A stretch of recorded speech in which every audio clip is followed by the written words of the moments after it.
Is there anything else that you'd like to discuss with the people who are going to be watching this video about what's going on in Mexico with regard to silver, or just generally with regard to silver? Well, generally, I see a lot of excellent criticism of fiat money and praise and for silver, and good forecasts of very good performance in the years to come. And you are offering a good, a valuable and useful service with your gold money, yes? But I'd like to see in the States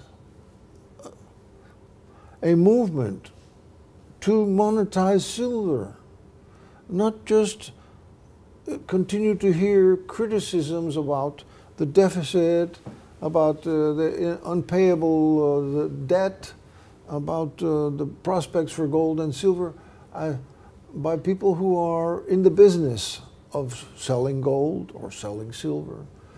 We need a political movement to move the Americans onto silver. When is that going to take place? Well, you know, it's happened.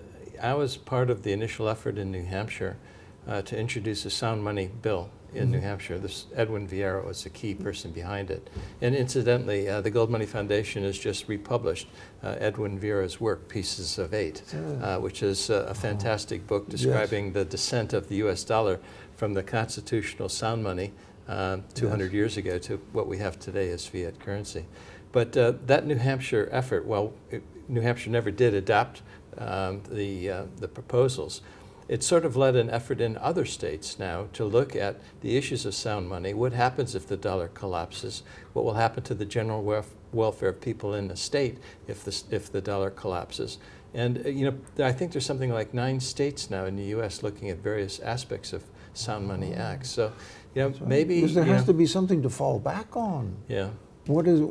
Everything is in the hands of the Fed and the banking system. If it goes kaput, what then? Well, they say necessity is the mother of invention, and maybe we have to be pushed to the wall before we see the light and go back to. It's not a good situation. Well, I know there could be a lot of turmoil and stuff in the meantime.